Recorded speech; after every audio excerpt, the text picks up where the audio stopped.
పురస్కారాన్ని అందుకున్న పివి సింధు తన మనసులోని మాటని మనతో మనవి చేస్తుంది. అందరికీ నమస్కారం అండి. ఫస్ట్ టైం నేను ఇక్కడికి వస్తున్నాను అండ్ చాలా అద్భుతంగా ఉంది. ఇంతమందిని చూస్తూ అండ్ పుష్కరాలకి ఫస్ట్ టైం చాలా ఆనందంగా ఉంది అండ్ థ్యాంక్ యూ సార్.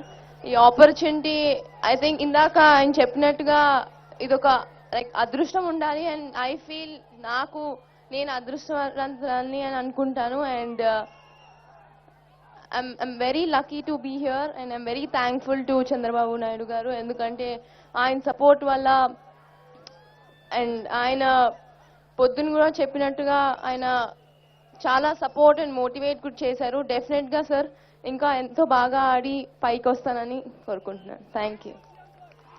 ధన్యవాదాలు పివి సింధు గారు. ఇప్పుడు గోపీచంద్ గారు వారి మనసులో మాటని ఆవిష్కరిస్తారు. మొట్టమొదటిగా thank you very much sir, ఇంత గొప్పగా సత్కరించినందుకు. అండ్ అలాగే ఈరోజు కృష్ణా పుష్కరాలు ఇంత ఘనంగా ఇంత వైభవంగా జరుపుకున్నందుకు దానికి విట్నెస్ చేసే నాకు అవకాశం దొరికినందుకు నాకు చాలా సంతోషంగా ఉంది. ఈ అదృష్టం కలిగించిన ఏపీ గవర్నమెంట్కి, చంద్రబాబు నాయుడు గారికి నాకు హృదయపూర్వక ధన్యవాదాలు.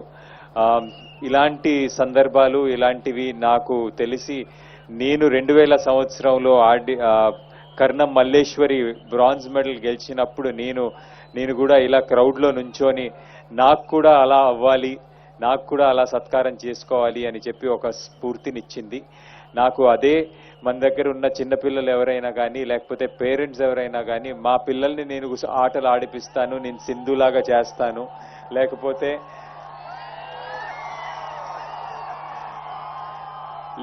నేను ఒక ప్లేయర్ని అవుతాన్ని ప్రతి చిన్న పిల్లవాడు వాళ్ళందరూ తీసుకొని అనుకుంటే ఇది చాలా గొప్పగా ఉంటుంది. అలా అవుతుందని నేను భావిస్తున్నాను.